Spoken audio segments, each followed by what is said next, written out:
Hello and welcome to daily news analysis of the Indian Express and the Hindu. So in this video, we will look at current affair items. Then we will look at some of the datas and facts that are given in newspaper, which are important from our mains point of view. And then in the end, we will look at MCQs framed based on today's newspaper. So let's get started. Now, before moving forward, there is an important announcement that from tomorrow onwards, I'll be starting a video series which will consist of 500 MCQs over next 20 to 25 days, which will cover your complete syllabus, previous year questions, and current affairs as well. So, subscribe to this YouTube channel and get maximum benefit out of this initiative. Now, today's news items. So, the first news item is related to GS2 polity. NHRC seeks reports on 5 missing Uzbek women. So there has been recently a report that 5 Uzbek women were missing from a shelter home in Dwarka. So NHRC, that is National Human Rights Commission, has asked a report about it from Delhi Chief Secretary and Commissioner of Police. Now from prelims point of view, let us understand few facts about NHRC. So it is a statutory body which was established in 1993 under Protection of Human Rights Act 1993. It is a multi-member body which consists of a chairman as well as 5 full-time members. Who can be chairman? Chairman can be either a Chief Justice of India or a judge of the Supreme Court. This amendment was done in 2020. Now, chairmen and members are appointed by President on recommendations of 6-member committee, which would consist of Prime Minister, Speaker of Lok Sabha, Deputy Chairman of Rajya Sabha, Leader of Opposition of both houses, and Union Home Minister. So these 6-member committee form recommendation. It gives to President and President appoints the members. Now, when it comes to tenure, chairman and members hold office for a term of 3 years or until they attain age of 70 years, whichever is earlier.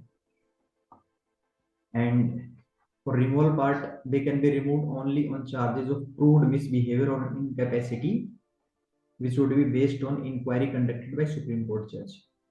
So these are the facts that are important from prelims point of view. Now moving forward, this news item is show equal respect to Jan Gan Man Vande Mataram. So Center has recently told in Delhi High Court that both our national song and national anthem are at equal pedestal and citizens should show equal respect to both national song and national anthem. Though unlike our national anthem, there are no penal provisions when it comes to national song, but it occupies a unique place and emotions in hearts of Indians. So let us understand some historical facts about national anthem and national song. So national anthem, that is Jana Gana Man, it was composed by Rabindranath Tagore. It was first sung at Calcutta session of National Congress in 1911. And further, it was adopted by Constitutional Assembly in 24 Jan 1950. For national song, that is Vande Mataram, it is composed by Bankim Chandra Chatterjee in 1870s. It was first sung in 1896 session of INC, that too in Calcutta. So these are the facts about national anthem and national song. Forward, this news item is Supreme Court will rule tomorrow on validity of economically weaker section quota. So after hearing petitions around constitutional validity of 103rd Constitutional Amendment Act, Supreme Court will give its ruling tomorrow. So few facts about 103rd Constitutional Amendment Act are, so it amended Article 15 and 16 to give reservation for economically backward sections. Now let us see the various ways through which our constitution can be amended. So one way is constitution can be amended under Article 3 by simple majority. That is majority of members present and voting in the House. And here the provisions that can be amended are like changing boundary of the state or renaming of the state. Now, second type of amendment can be done under Article 368, where special majority is required.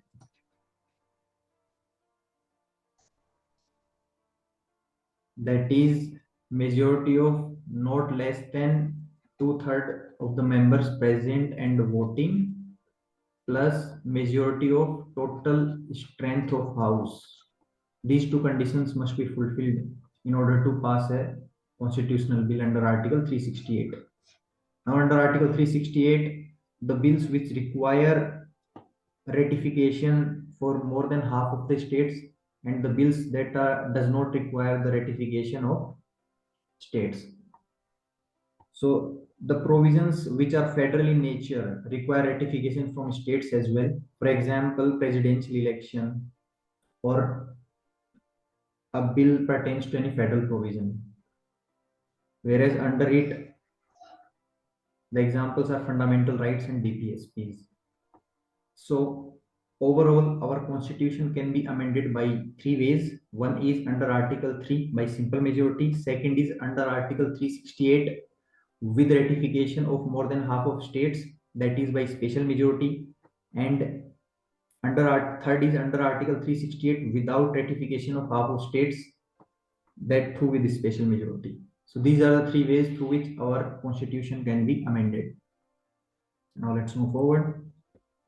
Now this news item pertains to Polysium, where our law minister has said that Polysium system opaque, government can't be silent forever. Here our law minister has said that our Polysium system must be held accountable, and currently it is not accountable and its proceedings are opaque. Further, he said that across the globe, judges does not appoint judges. It creates conflict of interest, and secondly, it creates burden on judiciary to involve in administrative work. So he said that government will come with a mechanism to sort this out. Now let us understand about history of Polysium system and how it was evolved. So this is Article 124 Part 2. So here it says every judge of Supreme Court shall be appointed by President by warrant under his hand and seal after consultation with such judges of Supreme Court and High Court. Further, it says that in case of appointment of a judge other than Chief Justice, the Chief Justice of India shall always be consulted. Now, this consulted term was investigated or has various interpretation. That is why Supreme Court under its rulings in first judge's case, second judge's case, and third judge's case set up a precedent as to what does consultation meaning, and that's where Polysium system was formed. So Polysium system is a system of appointment and transfer of judges that is evolved through judgments of Supreme Court that I have told you, first judges Supreme Court, second and third judges case, and not by an act of parliament or by a provision of constitution. It is headed by Chief Justice of India and comprises 4 other senior most judges of court. So Supreme Court in its interpretation has said that this consultation means concurrence with judiciary based on Polysium system, and that Polysium system will comprise of Chief Justice of India plus 4 other senior most judges. So just remember that Polysium system is of Indian origin. It does not have any statutory backing, rather it is evolved through various Supreme Court judgments. Now, this news item pertains to international affairs. Navy chiefs of Quad in Japan ahead of Malabar Exercise. So, there will be Malabar Exercise that will be conducted in Japan this year, where all the 4 Quad members, that is India, Japan, US, and Australia, are participating in Malabar Exercise. Further, they have also expressed concern about Chinese research vehicle Yuanwang 6 that has entered in Indian Ocean region recently via Sunda Strait. So we will see few facts about Malabar exercise as well as about Sunda state from prelims point of view. So Malabar exercise is a multilateral wargaming naval exercises that was started in 1992. Initially, it was a bilateral exercise between India and United States. But with time, in 2007, Japan and Australia also participated for the first time. And since 2014, India, US, and Japan were participating every year. And by latest in 2020, Japan joined Malabar exercise on India request. And currently, all four Quad members are part of this Malabar exercise. Now, there is another term mentioned, that is Sunda Strait, which, through which Chinese vessel arrives in Indian Ocean region. So let us see the geographical position. This is Sunda Strait. This separates Indonesian islands, that is Sumatra and that is Java. And this is a strait that connects Java Sea in the north and Indian Ocean in the south. So this is important from prelims point of view. Now, the next news item is North Korea launches ballistic missiles as US South Korea Air Force exercises end. So North Korea have fired ballistic missiles towards South Korea. Why? Because there has been an exercise between USA and South Korea is going on, that is Vigilant Storm, which consists of their warplanes. And North Korea sees it as an aggressive and provocative approach from South Korea, and that is why it has retaliated by launching ballistic missiles. Now let us see the geography of North Korea and South Korea. So North Korea and South Korea are separated through 38th parallel. This is 38th degree latitude north. Now North Korea borders China, Russia, and South Korea from land, whereas South Korea borders only North Korea. Further, to north side of North Korea and South Korea, it is Sea of Japan, that is East Sea, and south side it is Yellow Sea. So that is about geographical point of view of North Korea and South Korea. Now moving forward, this news item pertains to relocation of cheetahs. So two cheetahs in Kuno National Park released into enclosure. So in last month, India have transported 6 cheetahs, African cheetahs from Namibia to India's Kuno National Park in Madhya Pradesh. Or so in this regard, two cheetahs were released from small enclosure to larger enclosure. Now let us see some facts about cheetahs. So cheetahs falls under two category, that is Asiatic cheetahs and that is African cheetahs. So Asiatic cheetahs are currently found only in Iran.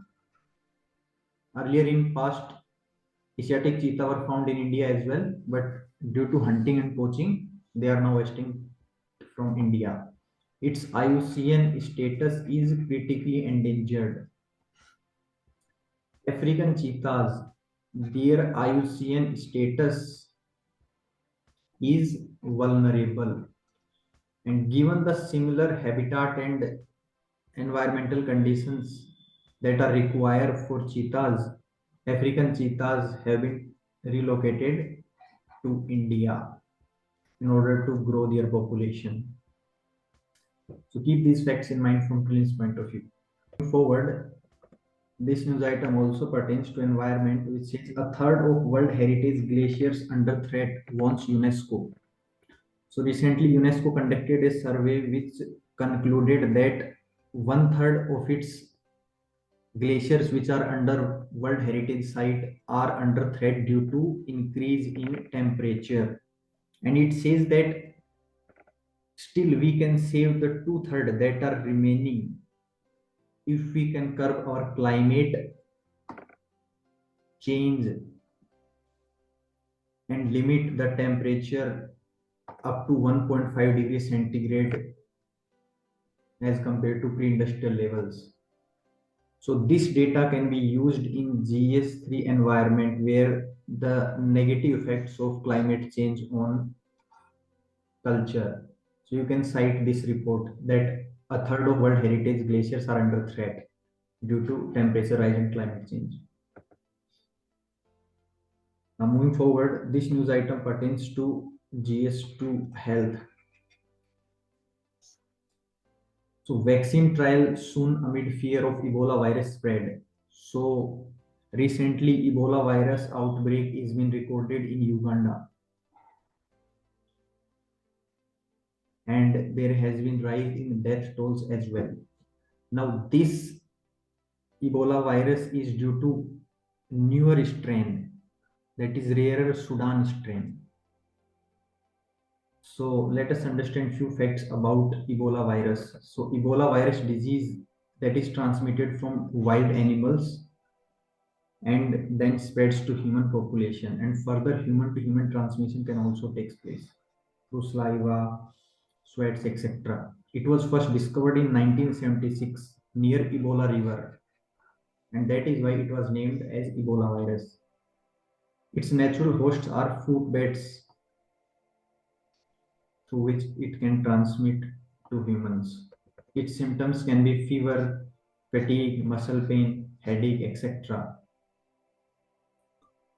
Now, let us understand the difference between virus and strain. So, a virus has a specific structure. For example, coronavirus has spiked structure. Now, if a virus stays longer in environment, then it can modify its shape and alter its structure a little bit. Then it is called as strain. So strain is a subtype of virus. So as we can see that Ebola virus in 2014-16 was caused by Jair strain, whereas now it is caused by Sudan strain. Both are part of larger Ebola virus. And last news item is related to social issues. Again, this data can be used in mains answer writing, where a UNICEF global program team is visiting India to see the child marriage status in India. So if we talk about India, in India, child marriage reduced from 47% to 26% from 2005 to 2015. So in a decade, India saw a decline of around 21% of child marriages, which is a positive sign.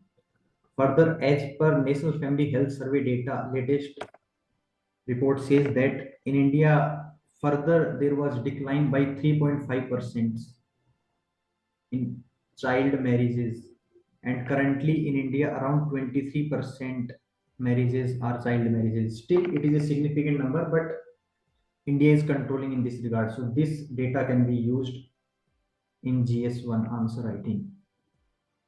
Now that's all for news item. Let's move to our last part, that is MCQs based on today's newspaper. So the first question is choose correct statements about NHRC, that is National Human Rights Commission. First, statement 1, it is a constitutional body. Statement 2, chairman holds office for 5 years. Now you can pause this video for 5 to 10 seconds. Try to attempt this question. So let's discuss. So as you discussed that NHRC is not a constitutional body, but it is a statutory body. So this is wrong.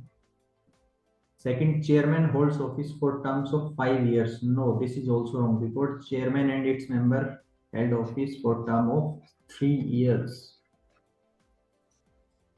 So D is right answer. Moving forward, question 2. Choose correct statements about national anthem.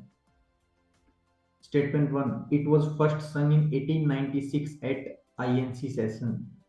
Statement 2, it was adopted by Constituent Assembly in January 1950. Now, if you look at this statement, in 1896, it was national song that was sung for the first time and not national anthem, because national anthem was sung in 1911 for first time. So this statement is wrong. It was adopted by Constituent Assembly in January 1950. Yes, that is true. So B is right answer. Question 3. Sunda Strait is located between option A, Indian Ocean and Java Sea, option B, South China Sea and Java Sea, option C, Andaman Sea and South China Sea, option D, none of above. Now, as you discussed, that Sunda Strait that connects Indian Ocean from south to Java Sea in north. So A is right answer. Moving forward, question 4. Which are correct statements about Malabar Exercise? Statement 1. It recently completed 50 years since its commencement. Statement 2. All Quad members are part of it. The options are 1 only, 2 only, both and none. Now, as we have discussed that the first Malabar exercise was conducted in 1992. So it has completed 30 years, not 50. So this is wrong. Statement 2, all Quad members are part of it. Yes, currently all Quad members are part of it. That is India, Japan, USA, and Australia. So B is right answer. Now, moving forward, last question of the day is consider correct statements about Ebola disease. Statement 1, it is a bacterial disease spread via mosquitoes. Statement 2, human to human transmission is possible. So as you discussed that it is a viral disease, not bacterial, and its natural host are fruit bats. So this is wrong. Second, human to human transmission is possible. Yes, it is possible. So 2 is right answer. So that's all for today's news items as well as MCQ part. Now, if you find this video helpful, then please like this video and subscribe to the channel for daily current affairs video. And further, as I have discussed that from tomorrow onwards, I'll be starting MCQs video series strictly dedicated on prelims 2023. So join this channel and get maximum benefit out of it. Thank you.